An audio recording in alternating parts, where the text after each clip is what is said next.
ನಮಸ್ತೆ ಎಲ್ರಿಗೂ. 6 ತಿಂಗಳು ಮತ್ತು ಮೇಲ್ಪಟ್ಟಿರುವಂತಹ ಮಕ್ಕಳಿಗೆ ಹೇಗೆ ನಾವು ಮನೆಯಲ್ಲೇ ಮಲ್ಟಿಗ್ರೇನ್ ರಾಗಿ ಸರಿನ ಮಾಡ್ಕೊಳ್ಳೋದು ಅಂತ ನೋಡೋಣ ಬನ್ನಿ. ಸೊ ಇಲ್ಲಿ ನಾನು ಯೂಸ್ ಮಾಡ್ತಾ ಇರೋದು ರಾಗಿ, ಅಕ್ಕಿ, ಬೇಳೆ, ಉದ್ದಿನ ಬೇಳೆ, ಹೆಸರು ಕಾಳು, ಹುರುಳಿಕಾಳು, ಕಳ್ಳಿಕಾಳು, ಕಡಲೆಕಾಯಿ ಬೀಜ ಮತ್ತು ಡ್ರೈ ಫ್ರೂಟ್ಸು. ಮತ್ತು 9 ತಿಂಗಳು ಮೇಲ್ಪಟ್ಟಿರುವಂತಹ ಮಕ್ಕಳಿಗೆ ನಾವಿನ್ನೂ ಎಕ್ಸ್ಟ್ರಾ ಕಾಳುಗಳನ್ನ ಕೂಡ ಹಾಕ್ಕೋಬೋದು. ಸೋಯಾ ಕಾಳು, ಆಮೇಲೆ ಫ್ಲ್ಯಾಕ್ಸ್ ಸೀಡ್ಸು, ಬೇರೆ ಥರ ಡ್ರೈ ಫ್ರೂಟ್ಸು, ಗೋಧಿ ಎಲ್ಲನೂ ಆ್ಯಡ್ ಮಾಡ್ಬೋದು. ಬಟ್ ನನ್ನ ಮಗು ಇನ್ನೂ 6 ತಿಂಗಳು, ಸೊ 9 ತಿಂಗಳ ತನಕ ಇಷ್ಟು ಕಾಳು ಸಾಕು ಅನಿಸುತ್ತೆ. ಹಾಗಾಗಿ ಮತ್ತು ಜೀರ್ಣ ಆಗಲಿ ಅಂದ್ಬಿಟ್ಟು ನಾವಿಲ್ಲಿ ಜೀರಿಗೆ, ಮೆಣಸು, ಓಂಕಾಳು, ಬಜೆ ಮತ್ತು ಜಾಕಾಯಿ ಹಾಕ್ಕೊಳ್ಳೋಣ. ತುಂಬಾ ಒಳ್ಳೆಯದು ಡೈಜೆಷನ್ಗೆ, ಹೊಟ್ಟೆ ಹಸಿವಿಗೆ, ಎಲ್ಲದಕ್ಕೂ. ಕಾನ್ಸ್ಟಿಪೇಷನ್ ಕೂಡ ಆಗೋಲ್ಲ ನಾವು ಇದನ್ನೆಲ್ಲ ತಿನ್ನಿಸೋದ್ರಿಂದ.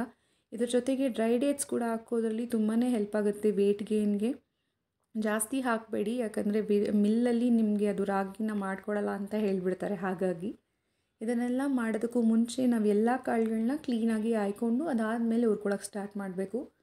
ಪ್ರತಿಯೊಂದು ಕಾಳನ್ನು ತುಂಬ ಚೆನ್ನಾಗಿ ಹುರಿತಾ ಬರಬೇಕು, ಯಾಕಂದರೆ ಸ್ಟೋರ್ ಮಾಡಿಟ್ಟಾಗ ಅದರಲ್ಲಿ ಯಾವುದೇ ರೀತಿಯಾದ ಹುಳಗಳು ಸೇರಬಾರ್ದು ಅನ್ನೋ ರೀಸನ್ಗೆ. ಮತ್ತು ಚೆನ್ನಾಗಿ ಡೈಜೆಷನ್ ಕೂಡ ಆಗಬೇಕು ಮಕ್ಕಳಿಗೆ.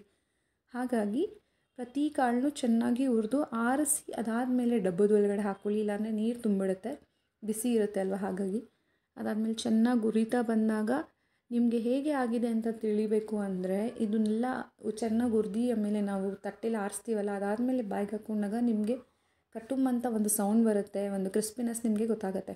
ಸೊ ಆಗ ಆಗಿದೆ ಅಂತ. ಇದನ್ನೆಲ್ಲ ನಾವು ಚೆನ್ನಾಗಿ ಬಟ್ಲಲ್ಲಿ ಮಿಕ್ಸ್ ಮಾಡ್ಕೋಬೇಕು, ಯಾಕಂದರೆ ಅಲ್ಲಲ್ಲೇ ಉಳಿದಾಗ ಕರೆಕ್ಟಾಗಿ ಪೌಡರ್ ಆಗೋದಿಲ್ಲ. ಹಾಗಾಗಿ ಸೊ ಈ ಥರ ಮಿಲ್ಲಲ್ಲಿ ಹೋಗಿ ನಾವು ಚೆನ್ನಾಗಿ ಫೈನ್ ಪೌಡರ್ನ ಮಾಡಿಸ್ಕೊಂಡು ಬರಬೇಕು. ಬಟ್ ಇದನ್ನು ಪೌಡರ್ ಮಾಡಿದ್ದೀವಿ ಅಂತ ನಾವು ಡೈರೆಕ್ಟಾಗಿ ಮಕ್ಕಳಿಗೆ ತಿನ್ಸೋಕ್ಕಾಗೋದಿಲ್ಲ, ಯಾಕಂದರೆ ಚಿಕ್ಕ ಮಕ್ಕಳಲ್ವ, ಅರ್ಗಿಸ್ಕೊಳ್ಳೋ ಶಕ್ತಿ ಇನ್ನೂ ಅಷ್ಟೊಂದು ಇರೋದಿಲ್ಲ. ಸೊ ಅದಕ್ಕೆ ಈ ಥರ ಬಟ್ಟೆಯಲ್ಲಿ ನಾವು ಚೆನ್ನಾಗಿ ಸೋಸ್ಕೋಬೇಕಾಗತ್ತೆ ಫಸ್ಟು. ಯಾಕಂದರೆ ನೋಡಿ, ಅಲ್ಲಿ ನೀವು ನೋಡ್ಬೋದು ಎಷ್ಟು ಸಿಪ್ಪೆ ಕಾಣಿಸ್ತಿದೆ ಅಂತ.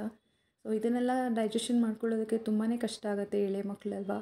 ಹಾಗಾಗಿ ಈ ಥರ ಸ್ಪೂನಲ್ಲಾದರೂ ಮಾಡ್ಕೊಬೋದು, ಕೈಯಲ್ಲಾದರೂ ಮಾಡ್ಕೊಬೋದು, ಅದು ನಿಮ್ಮ ಕನ್ವೀನಿಯನ್ಸು.